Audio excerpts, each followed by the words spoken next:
David from the Redneck Garage. Well, you've been in this situation before. I can promise you that. Your girlfriend, your wife, your kid, your grandmother calls you up and says the car died. Something happened. We don't know what happened. I don't know. I think it's got gas in it. We can't remember. So, then it's up to you. This is kind of an exercise in CSI. What happens when someone does that to you?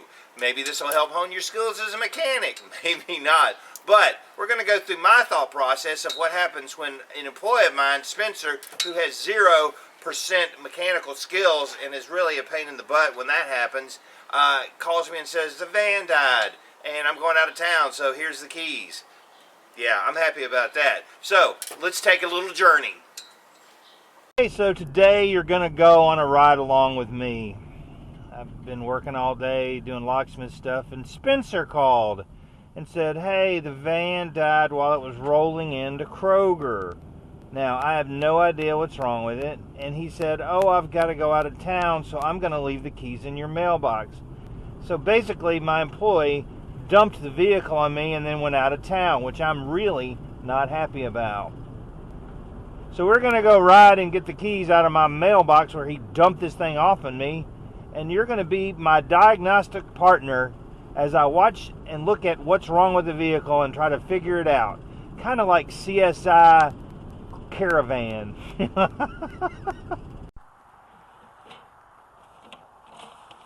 How special. Usually an employee would wait with the vehicle till I could look at it before just dumping it off and going out of town. But this isn't how my employees work. So now I'm going to go back and take a look at the vehicle. Okay, so as we pull into the parking lot, and I think I saw it, everything starts going through your head diagnostically of what could be wrong. It can be electrical, it could be fuel, it could be mechanical, it could be a broken chain, which is not very common for these. But there's the van, and we're going to see what the heck is going on with it.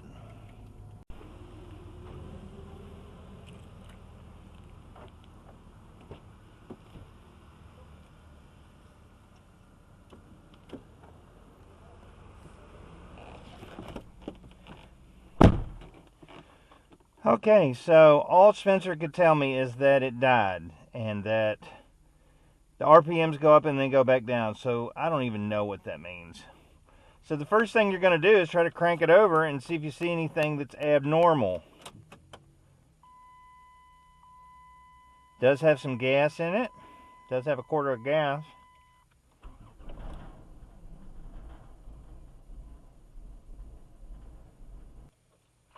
So it's not idling.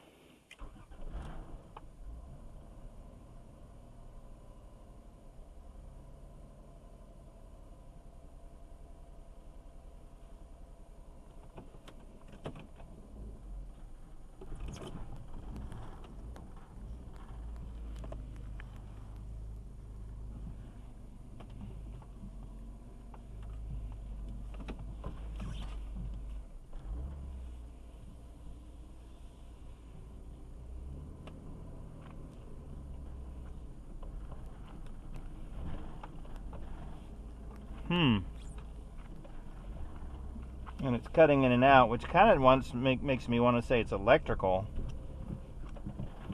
Or it could be ECM, could be a short related.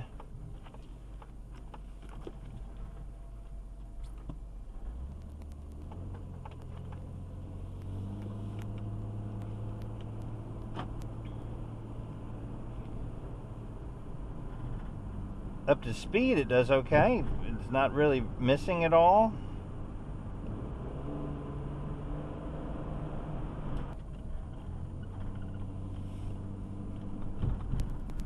Could be a plug wire fell off.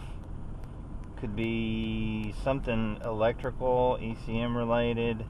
Anyway, I've got it home. Now I got to go get the stinking my truck back at Kroger. Okay, so now I get to walk back to Kroger, half mile, to get my van because Spencer went out of town. So when you go through it in your head, you're thinking of, okay, let me think of what it could be. What's going on with this van? Okay, so last night I kind of did that in my mind, and I thought it could be fuel related.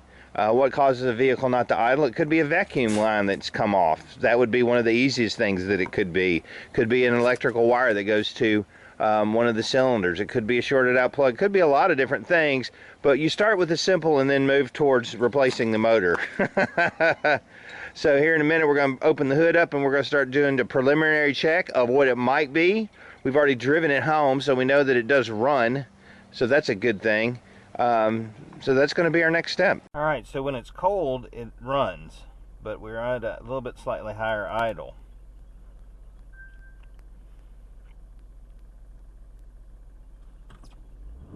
Doesn't seem to be missing at all, so that kind of, in my mind, makes me think that it's not a spark plug wire or a coil wire.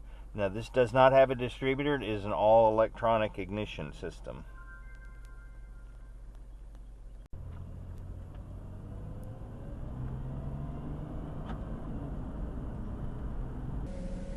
So at this point, what I'm going to do is probably put some seafoam in it and put some power steering fluid in it, drive it a little bit, and see if it maybe just be a cold weather incident, because this van does have a lot of miles on it. Who knows? But we'll try that first and see what happens, see if that makes any difference or if it starts malfunctioning. But, you know, it's kind of like a doctor. If you don't find anything wrong, it's hard to treat it. So I went down to the local AutoZone and went in with their stellar customer service and was going to get some seafoam and some power steering fluid because the power steering was making noise, and some people will just keep driving a vehicle rather than putting fluid in it because they don't know that something making noise is a problem. Seafoam works really well. I've used heat before in the past, but I like seafoam, and heck, it was on sale for $7.99.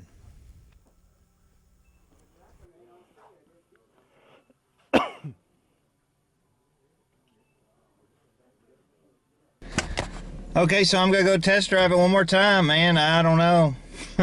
It would be very helpful sometimes if whoever is driving the vehicle, you're able to talk to them. This is where sometimes shops are at a disadvantage, really. You know, like Bobby's Automotive right here in Franklin, Tennessee. Somebody just brings it in on a rollback and says the car doesn't run, so you got to go through much more diagnostic.